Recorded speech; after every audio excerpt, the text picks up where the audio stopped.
अबीर ने काफी निराश महसूस किया पर ध्वनि ने उसके लिए इतना किया वो भी उसे काफी अच्छा लगा।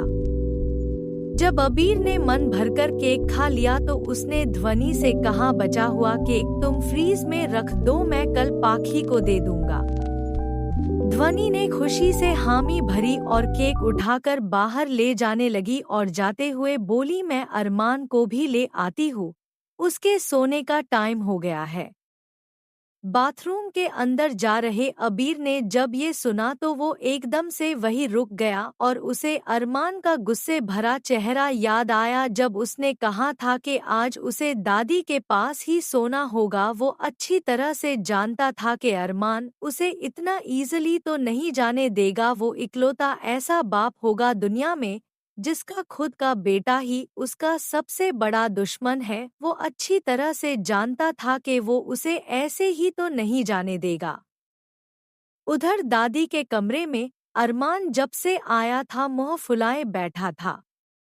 दादी ने उसे समझाया, बेटा क्या हो गया, ऐसे जिद नहीं करते, अब आप बड़े हो गए हो, अकेले सोया करो, मम्मी पापा को साथ सोने दो।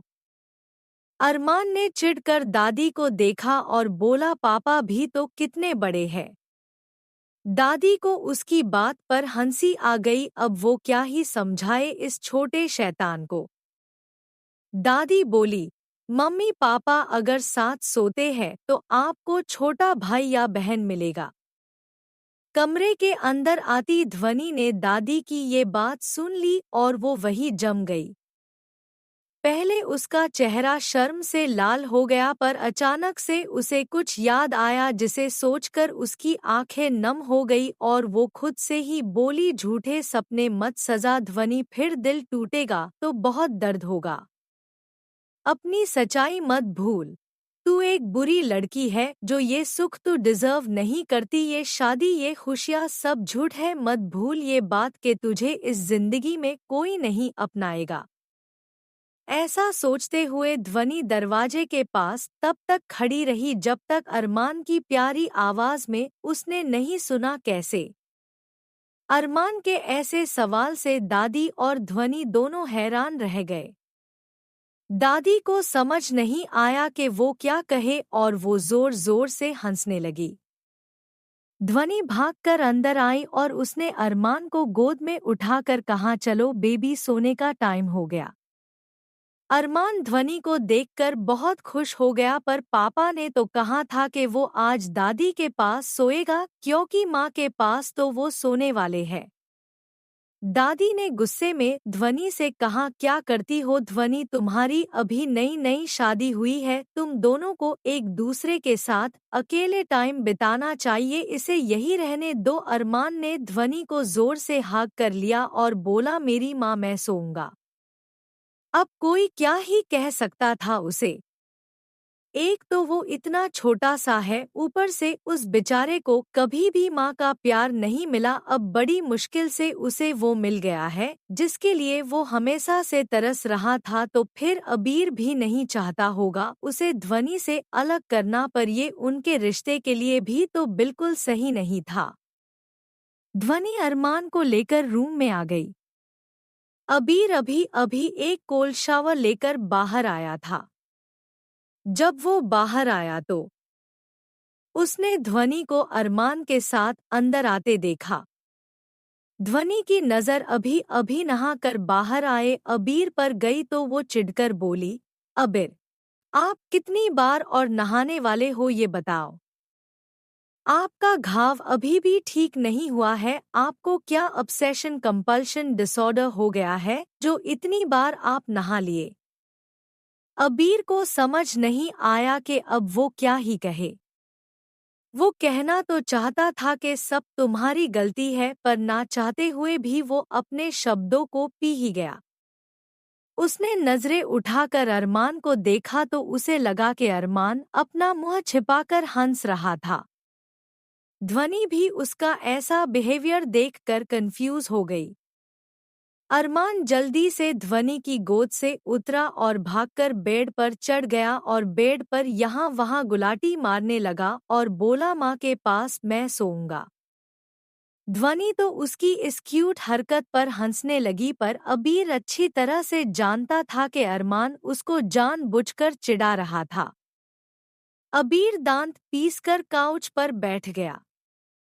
ध्वनि अरमान के पास आकर लेट गई। अरमान ने ध्वनि को प्यार से हग कर लिया और उसने ध्वनि को चूमा और अबीर की तरफ मुड़कर देखा और अबीर की तरफ हंसने लगा और बोला, मेरी ध्वनि। अबीर को सब समझ आ रहा था कि ये छुटंकी उसे जानबूझकर चिढ़ा रहा था। वो एकदम से काउच से उठा। उसे आता देख अरमान डर गया। क्या पापा उसे मारने वाले हैं? उसने जल्दी से ध्वनि की गोद में अपने चेहरे को छुपा लिया। अबीर सीधा चलकर आया और आकर ध्वनि की साइड में लेट गया। ध्वनि तो ये देखकर एकदम से हैरान रह गई और घबराकर उठकर बैठ गई। अबीर जानता था ध्वनि का यही रिएक्शन होगा, पर उसने उसे कंप्लीटली इग्नोर किया और अपना फोन चलाने का नाटक किया। ध्वनि अबीर को एक टक घूरे जा रही थी। थोड़ी देर बाद अबीर ने हंसते हुए साइड में फोन रख दिया और ध्वनि से बोला, माना कि मैं बहुत हैंडसम हूँ, बट डोंट यू थिंक ऐसे पूरी रात मुझे देखना और नहीं सोना तुम्हारी सेहत के लिए सही नहीं होगा। ध्वनि ने उसकी बात से चिढ़कर अपनी आंखों को घुमाया और अबीर से बोली, आप बेड पर क्यों आए? अबीर ने कामली जवाब दिया, ऑफ कोर्स सोने के लिए। ध्वनि परेशान होकर बोली, पर आप तो काउच पर सोते हो ना। अबीर ने जवाब दिया, वो कंफर्टेबल नहीं है, मेरी नींद पूरी नहीं होती वहाँ और फिर ऑफिस के काम में प्रॉब्लम होती है। ध्वनि को उसकी बात ठीक लगी। वो काफी लंबा और मस्कुलर था काउच के लिए, पर वो और अबीर एक बिस्तर पर, ये सोचकर ही उसका दिल ऑलमोस्ट सीने से बाहर आ रहा था। ये सोचकर वो उठकर जाने लगी। अबीर एकदम से उठ गया और बोला, अब तुम कहाँ जा रही हो? ध्वनि ने कहा, काउच पर सोने। अबीर बोला, ध्वनि सो जाओ, यही अरमान तुम्हारे बिना यहाँ नहीं सोएगा और काउच पर तुम दोनों आ नहीं पाओगे। ध्वनि बोली, तो आप अरमान की तरफ लेट जाओ। अबीर बोला, उसे अच्छा नहीं लगता मेरा उसके पास सोना। क्यों? अरमान ने जोर से हाँ में सर हिलाया। ध्वनि को बात तो ठीक लगी अबीर की, पर वो बहुत नर्वोस थी। तभी अबीर ने उसका हाथ खींचकर उसे अपने ऊपर लिटा लिया और उसके लिप्स की तरफ अपने लिप्स लाते हुए बोला, तुम्हें डर है कि माँ